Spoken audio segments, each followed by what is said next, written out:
नमस्कार मित्रांनो, या व्हिडिओच्या पहिल्या भागामध्ये आपण 1962 पासून आटपाडी कवठेमंकाळ विधानसभा मतदारसंघाचे आमदार याची माहिती घेतली होती।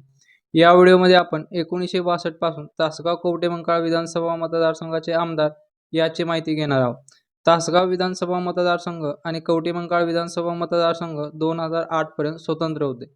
2008च्या पुनर्रचनेत तासगाव आणि कवठेमंकाळ एकत्र करून तासगाव कवठेमंकाळ हा नवीन विधानसभा मतदारसंघ तयार झाला। तर चला सुरुवात करूया आजच्या व्हिडिओला। तासगाव विधानसभा मतदारसंघातून 1962 साली धोंडीराम पाटील हे विजयी झाले होते। त्यांना एकूण 33,089 एवढी मते मिळाली होती। ते काँग्रेस या पक्षामधून विजयी झाले होते। 1967ला तासगाव विधानसभा मतदारसंघातून बाळासाहेब पाटील हे विजयी झाले होते। त्यांना एकूण 38,895 एवढी मते मिळाली होती। ते काँग्रेस या पक्षामधून विजयी झाले होते। 1972ला तासगाव विधानसभा मतदारसंघातून बाळासाहेब पाटील हे विजयी झाले होते। त्यांना एकूण 52,725 एवढी मते मिळाली होती। ते काँग्रेस या पक्षामधून विजयी झाले होते। 1978ला तासगाव विधानसभा मतदारसंघातून दिनकरराव पाटील हे विजयी झाले होते। त्यांना एकूण 45,178 एवढी मते मिळाली होती। ते काँग्रेस या पक्षामधून विजयी झाले होते। 1980ला तासगाव विधानसभा मतदारसंघातून दिनकरराव पाटील हे विजयी झाले होते। त्यांना एकूण 25,206 एवढी मते मिळाली होती। ते अपक्ष विजयी झाले होते।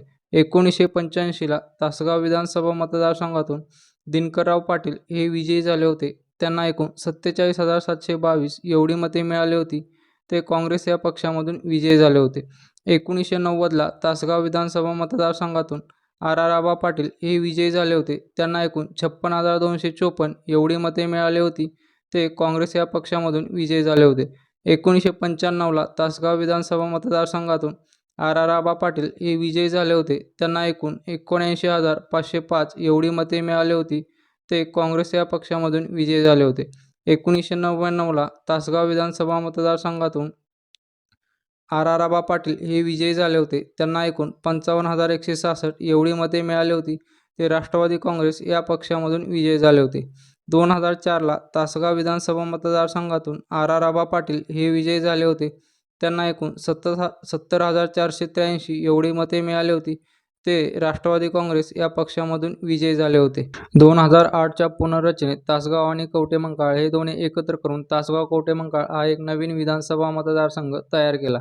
2009ला तासगाव कवठेमंकाळ विधानसभा मतदारसंघातून आबा पाटील हे विजयी झाले। त्यांना एकूण 99,109 एवढी मते मिळाली। ते राष्ट्रवादी काँग्रेस या पक्षामधून विजयी झाले। 2014ला तासगाव कवठेमंकाळ विधानसभा मतदारसंघातून आबा पाटील हे विजयी झाले। त्यांना एकूण 1,08,310 एवढी मते मिळाली। ते राष्ट्रवादी काँग्रेस या पक्षामधून विजयी झाले।